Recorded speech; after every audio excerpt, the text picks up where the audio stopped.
ओम नमो भगवते वासुदेवाय। ओम नमो पितृदेवताय नमः। जय श्री कृष्ण भक्तगण। पितृपक्ष के दौरान जरूर सुने यह धुंधकारी की कथा। किस प्रकार भागवत कथा सुनने से धुंधकारी को मोक्ष की प्राप्ति हुई थी, उसी प्रकार भागवत कथा सुने और सुनाए, जिससे आपके पितृ को भी मोक्ष की प्राप्ति हो। तुंगभंगा नदी के किनारे एक गांव था। वहां पर आत्मदेव नाम का एक ब्राह्मण और उसकी पत्नी धुंधली रहती थी। आत्मदेव तो सज्जन था, लेकिन उसकी पत्नी दुष्ट प्रवृत्ति की थी। आत्मदेव बहुत उदास रहता था, क्योंकि उसको कोई संतान नहीं हो रहा था और बहुत बार उसने आत्महत्या करने की भी कोशिश की, लेकिन वह सफल नहीं हो पाया।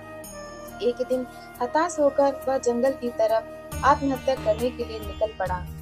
रास्ते में उसे एक ऋषि जी मिले। ऋषि से उसने अपनी सारी आत्मबीती सुनाई।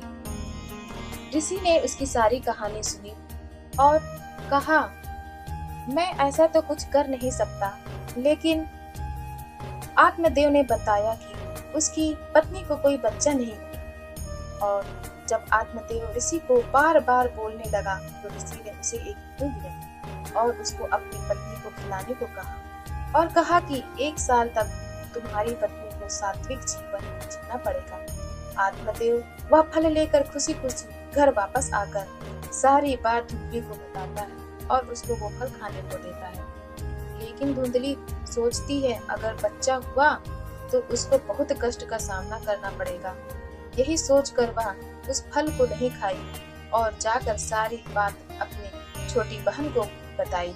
तो उसकी बहन ने उसे एक रास्ता बताया और कहा कि मैं गर्भवती हूँ और मुझे बालक होने वाला है, तू ये ले लेना उसको और उस फल को गाय को खिला दे। इससे उस ऋषि की शक्ति का भी पता चल जाएगा। धुंधली ने ऐसा ही किया और अपने पति आत्मदेव के सामने गर्भावस्था का नाटक करने लगी और कुछ दिन बाद जाकर अपने बहन से बच्चा लेकर आ गई। आत्मदेव बहुत खुश हुआ, खुशियां मनाई और उस बच्चे का नाम ब्रह्मदेव रखना चाहा। लेकिन धुंधली ने फिर झगड़ कर उसका नाम धुंधकारी रखा और धुंधली ने जो फल गाय को खिलाए थे, उसके भी गर्भ से मनुष्य का बालक हुआ, जिसके कान लंबे थे, लेकिन उसका नाम आत्मदेव ने गोकर्ण रखा। दोनों बड़े हो गए। इसमें धुंधकारी दुष्ट व चंडाल प्रवृत्ति का था, तो गोकर्ण सरल स्वभाव का था। धुंधकारी सारे गलत काम करता। एक दिन तो उसने अपने पिता आत्मदेव की ही पिटाई कर दी। आत्मदेव बहुत दुखी हुआ और अपने दुखी पिता को देख गोकर्ण उनके पास आया और उनको वैराग्य जीवन जीने के लिए कहा और कहा कि संसार में हम सब भगवान दृष्टि रख कर ही सुखी हो सकते हैं।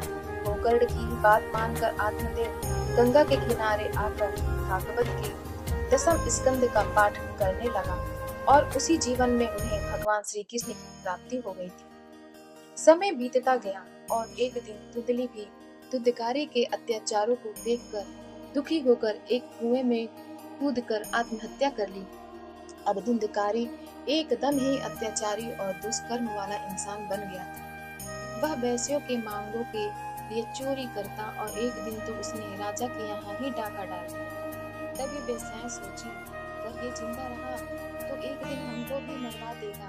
यह सोचकर उन लोगों ने धुंधकारी को बांधकर उसको जंगल में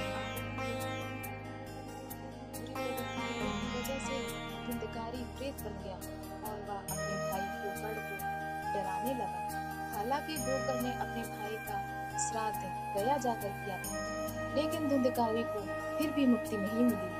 वह गोकर्ण को डराने की कोशिश करता, लेकिन गोकर्ण गायत्री मंत्र का जाप करता तो धुंधकारी उसके पास नहीं जा सकता था। गोकर्ण ने जब कहा कि मैंने तो तुम्हारा पिंडदान कर दिया है, फिर भी तुम प्रेत बनकर क्यों घूमते रहते हो?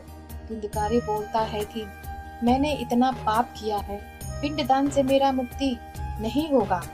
उसके बाद गोकर्ण ने सभी विद्वानों से राय लिया और सूर्य देवता को नमन किया। इसका उपाय पूछा तो सूर्य देव ने कहा कि इसको मोक्ष की प्राप्ति भागवत कथा सुनने से ही होगी। गोकर्ण ने भागवत कथा का आयोजन किया और धुंधकारी एक बांस पर जाकर छिपकर बैठ गया। वहां पर 7 गांठ था। वह वहीं जाकर बैठा था।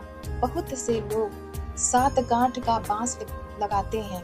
भागवत कथा में भी ऐसा माना गया है कि अगर परिवार का कोई सदस्य भूत हो गया है तो ऐसे अवश्य लगानी चाहिए। पहले दिन की कथा में पहला गांठ भेदन हुआ, ऐसे ही दूसरे दिन दूसरे में से करके 7 गांठों का भेदन हो गया। धुंधकारी दिव्य रूप धारण कर प्रकट हो गया और उनको लेने भगवान स्वयं आए। भागवत कथा बहुत लोगों ने सुनी होगी, मगर धुंधकारी को स्वयं भगवान लेने क्यों आए, बहुत कम लोग जानते होंगे। इसका वजह यह है कि धुंधकारी ने पूरी भागवत कथा श्रद्धा तथा प्रेम भाव से सुना था। अगर आपको यह कथा अच्छी लगी हो तब आप हमारे चैनल सनातन कथा संग्रह को लाइक करें, शेयर करें और सब्सक्राइब करें। धन्यवाद।